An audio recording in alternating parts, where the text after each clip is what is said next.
Dictation start होगी 5 second बाद। Yes, एक बार फिर कोरोना ने पांव पसारने शुरू कर दिए हैं। 2 दिन पहले देश भर में संक्रमितों की संख्या घटकर 35,000 से नीचे पहुंच गई थी, मगर फिर 2 दिनों से आंकड़ा 40,000 से ऊपर पहुंच गया है। हालांकि कुल मामलों में आधे से अधिक अकेले केरल में दर्ज हो रहे हैं, पर दूसरे राज्यों में भी थोड़ी ही सही संक्रमितों की संख्या बढ़ रही है। देश के 41 जिलों में साप्ताहिक संक्रमण दर 10% से अधिक है। इसलिए केंद्रीय स्वास्थ्य मंत्रालय ने लोगों से अपील की है कि अगले 2 महीने त्योहारी मौसम के होंगे। बाज़ारों में भीड़ भाड़ अधिक रहेगी, इसलिए इस दौरान अधिक सावधानी बरतने की ज़रूरत है। देखा गया है कि त्योहारों के बाद संक्रमण की दर कुछ बढ़ी हुई दर्ज होती है।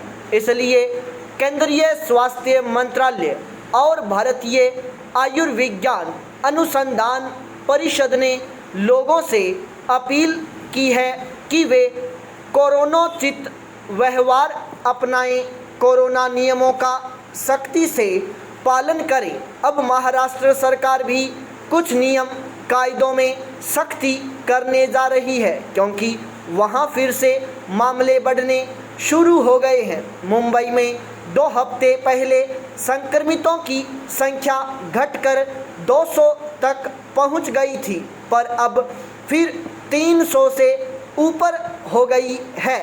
कोरोना की दूसरी लहर के धीमी पड़ते ही फिर से वही मनमानियां और लापरवाहियां देखी जाने लगी हैं, जो पहली लहर के बाद देखी गई थी। तब बाजारों, सार्वजनिक स्थानों, सार्वजनिक वाहनों, शादी ब्याह आदि में लोगों ने जरूरी एहतियाती उपायों पर अमल करना बंद कर दिया था। इस बार भी वैसा ही होने लगा है।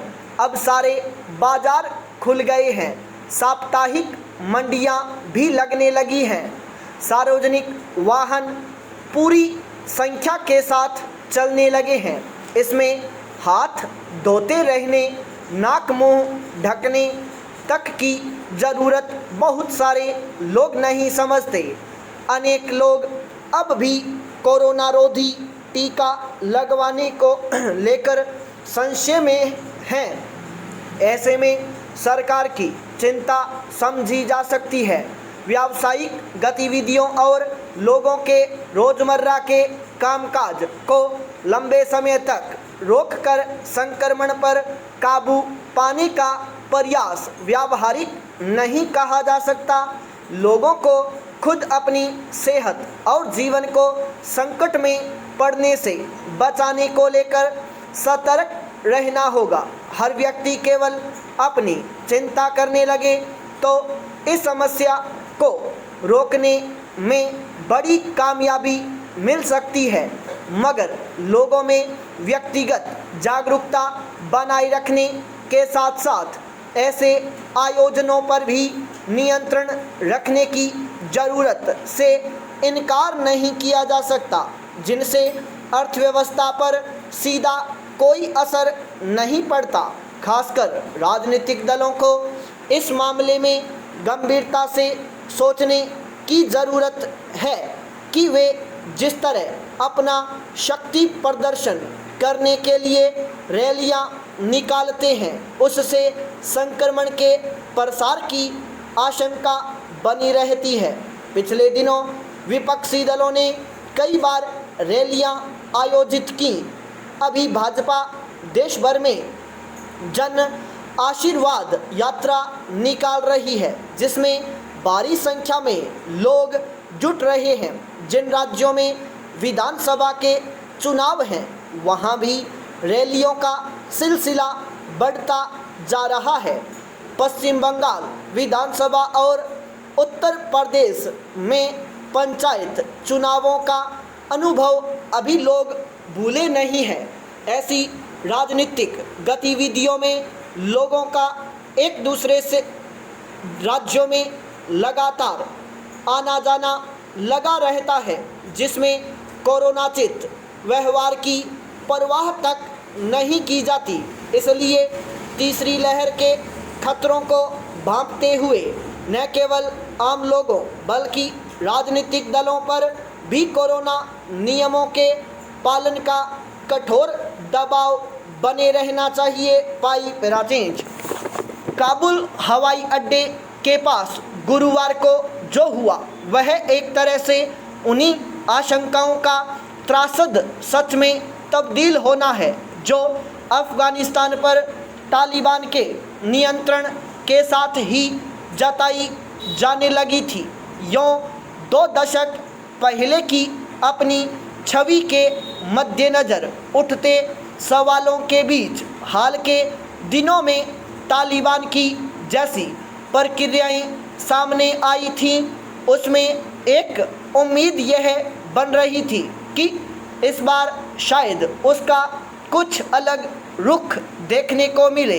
हो सकता है कि तालिबान अपने शासन को लेकर विश्व में कायम एक धारणा को तोड़ना चाहता हो, लेकिन तालिबान के संघर्ष के जो तौर तरीके रहे हैं उसमें न केवल खुद उसकी बल्कि प्रतिद्वंदी गुटों की ओर से भी हिंसा और आतंक की घटनाएं आशंका के अनुरूप ही होती हैं।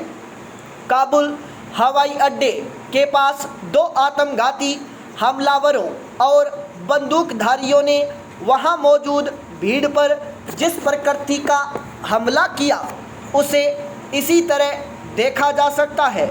इस मामले में 11 अमेरिकी नौसैनिकों सहित कम से कम 72 लोगों की जान चली गई, जबकि 150 से ज़्यादा लोग बुरी तरह घायल हो गए। अंदाज़ा लगाया जा सकता है कि यह हमला कितना बड़ा, भयावह और सुनियोजित था। खबरों के मुताबिक इस हमले की जिम्मेदारी इस्लामिक स्टेट यानी IS के खोरासान गुट ने ली और कहा कि उसके निशाने पर अमेरिकी सैनिक थे।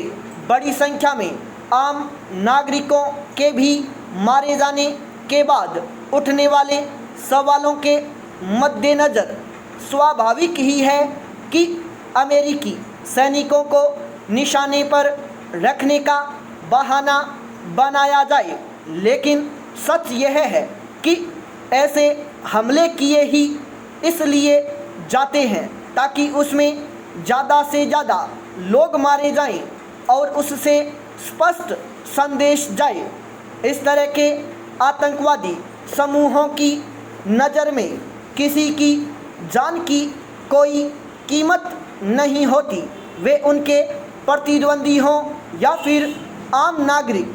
IS के खोरासान गुट के काम करने का इलाका ईरान और अफ़गानिस्तान है और वह बेहद खतरनाक आतंकी समूह है।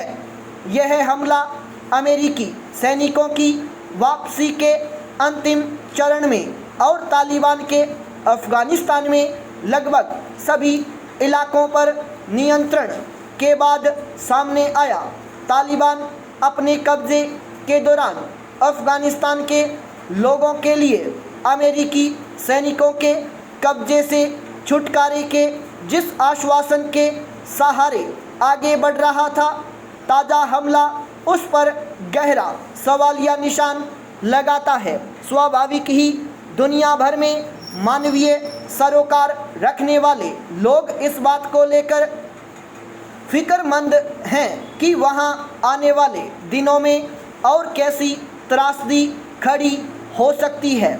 इस बात की पूरी आशंका है कि अफ़गानिस्तान में अब तालिबान IS या अन्य हथियारबंद आतंकी समूहों के बीच हितों और वर्चस्व को लेकर भयानक हिंसा का नया दौर शुरू हो सकता है। स्टॉप।